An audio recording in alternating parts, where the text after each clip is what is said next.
Bienvenue dans notre entretien du jour où il sera question de lait. Cette année 2025 aura été une année exceptionnelle pour les producteurs de lait de notre région. Le fourrage était abondant, les vaches ont donné beaucoup de lait, mais il y a tout de même un problème. Alors que se passe-t-il exactement dans la filière laitière? Nous allons essayer de le comprendre en compagnie du président de la Chambre d'agriculture du Jura bernois, Martin Colly. Bonsoir. Bonsoir. Merci de passer nous voir.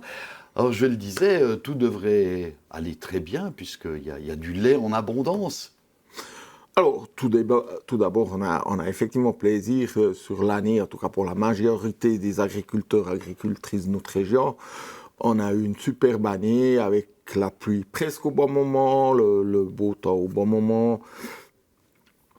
Alors voilà, on a fait une récolte normale, des produits normaux. Il y a eu l'effet un peu que l'année passée, l'hiver passé, on avait cette maladie de la langue bleue qui ravageait en tout cas le Jura bernois comme toute un peu la Suisse romande, ce qui a fait que les vaches étaient un peu perturbées, il y a la fertilité qui était un peu déplacée, ce qui a fait qu'il y a beaucoup de vaches qui ont fait leur veau maintenant ou bien qui l'ont fait au courant de l'automne, ce qui fait qu'actuellement on a effectivement beaucoup de lait. Mais notamment, ça, c'était pour les gens qui réfléchissaient un peu, et puis j'espérais quand même que les transformateurs le faisaient aussi. C'était quand même un tout petit peu prévisible. D'accord, donc le problème c'est qu'il y a trop de lait et par conséquent, le prix du lait est en train de chuter. Et il est sous pression, oui. Alors voilà, actuellement, ce que dans beaucoup ont peur, c'est du printemps prochain, où il y a la vague, où ce que si on part déjà de maintenant de trop de lait, entre guillemets, même que c'est tout de suite, il y a 1%, il y a un petit peu trop de lait, il y a 1% trop de lait, les transformateurs, ils nous disent qu'il y a trop de lait. Dès qu'il y a 1% de trop, pour eux, c'est trop, ils peuvent jouer là-dessus. Et puis en conséquence, quand il manque de lait, ben, souvent, ils essayent de le cacher le plus longtemps possible, bien évidemment. Et puis ce qui est un peu la crainte, que le printemps prochain vienne s'y rajouter la vague saisonnale. Après maintenant, on peut espérer que, vu que les vaches, ils étaient un peu perturbés l'hiver passé et qu'ils ont fait leur veau plus tard, ben, que ça se retransmet d'année en année et puis que peut-être le printemps prochain sera peut-être quand même pas autant rude que ce qu'on s'imagine actuellement. Mais bien sûr, il faut partir du pire scénario pour être prêt à tout. Alors le pire scénario, justement, il y a des agriculteurs qui déjà préventivement commencent à réduire leur cheptel. Autrement dit, ils envoient des vaches à l'abattoir. Est-ce que c'est le cas dans le Jura bernois aussi? Je pense qu'il ne faut pas s'imaginer qu'on amène des vaches saines à l'abattoir ou quoi que ce soit.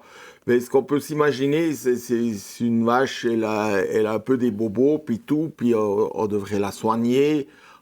Plutôt que de la soigner, on l'amène peut-être à l'abattoir avant de faire trop d'interventions au niveau, si elle a un problème de fertilité ou bien de santé de la mamelle ou bien quelque chose. Ben, on dira, autant tirer le marché de la viande actuellement, il est porteur, il est très très bon. Autant amener cette vache et garder les jeunes vaches qui étaient peut-être prévues pour la vente de la remonte, pour ailleurs, pour l'élevage. Autant les garder ceux-là chez nous.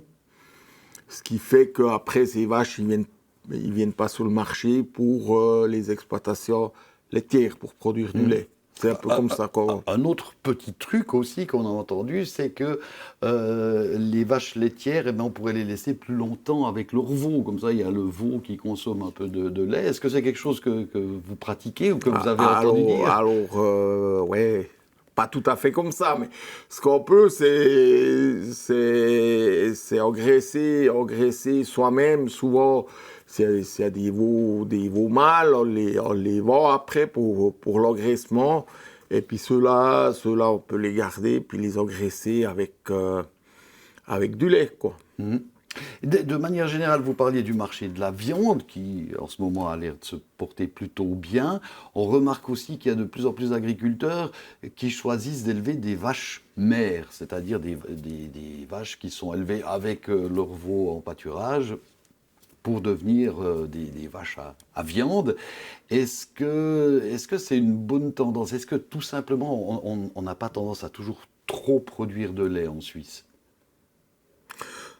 Je pense qu'il y a toujours plus d'habitants. Et le problème, il est, puis ça c'est un peu un reproche que je fais aux transformateurs, c'est que le transformateur, lui, il veut du lait. Lui, il veut du lait, puis lui, il veut la marge.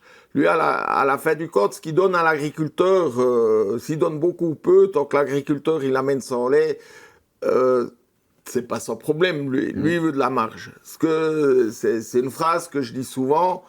Une fois que le lait il est livré, souvent il est pompé dans un camion. Une fois qu'il est dans le tuyau, qui part direction le camion, il n'y a plus personne qui perd des sous avec ce lait. À partir du moment qu'il est dans le tuyau, tous ceux qui travaillent par la suite, que ce soit le transporteur, le transformateur, le revendeur, il n'y a plus personne qui veut travailler à perte. Et à l'agriculteur, on y donne ce qui reste. Et puis je pense, là, nous, ce qu'on a dans notre région, pour le lait de Centrale, on a un marchand de lait, ce qui est bien, il est dans notre main, mais lui, il a donc l'entreprise, elle achète le lait, elle le revend. Quand le marché du lait il est porteur, c'est une bonne chose. Il peut téléphoner aux grands distributeurs, pour pas les nommer, et puis vous avez besoin de lait, et puis après ils achètent, et il y a une enchère qui se fait, puis il peut vendre le lait. Tandis que du moment, comme je l'ai dit avant, il y a 1% trop de lait, le lait, il est peut-être encore sur la place de ramassage, et puis les acheteurs, ils jouent un peu, ils disent « Ah, ton lait, on n'en a pas besoin, attends, il faut un peu baisser le prix, puis tout. » C'est ça ce qui se passe actuellement, c'est qu'ils font une pression énorme là-dessus.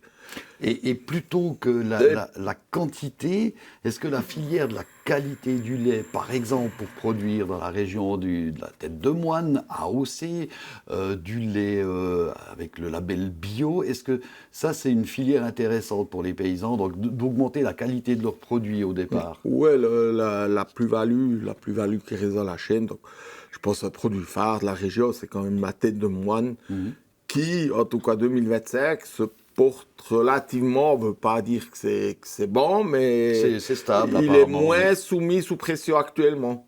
Le gruyère, il est un peu plus soumis sous pression. Et là, on tombe sur un autre problème qui n'a rien à voir avec vos pâturages, c'est les taxes douanières américaines. Est-ce que ça a une influence, ou est-ce que les exportations aux États-Unis, c'est anecdotique pour vous? Donc pour la Tête de Moine, c'est anecdotique. Je pense bien pour ça qu'on n'est pas plus touché que ça. Le gruyère, c'est un peu autre chose. Là, c'est quand même bien plus important. Et puis là, on verra comment l'avenir se passe. Mais je pense que Trump, il a un peu le dos large. Tout problème se fait vite porter à l'Amérique actuellement. Bien comme ça, je pense qu'il y a d'autres possibilités. Je pense une des possibilités, ce serait de trouver plus de place pour ce lait excédentaire qui actuellement est parachuté à gauche, à droite, à très bas prix. Il faudrait trouver pour pouvoir l'introduire dans les produits industriels, dans les produits préfinis, ceux que peut-être le consommateur il regarde un peu moins sur la provenance ou quoi que ce soit. Là, souvent, on profite de mettre Donc, utiliser du le produit lait étranger ou quoi que ce soit. Ouais. Et c'est là qu'on devrait trouver pour pouvoir placer notre lait excédentaire. Parce que je pense que la consommation, elle serait là pour le lait qu'on produit actuellement. D'après moi, il n'y a pas trop de lait. D'après moi, c'est au transformateur de trouver où aller avec ce lait. Martin Colive, merci beaucoup pour ces explications sur le marché du lait. Merci d'être passé nous voir.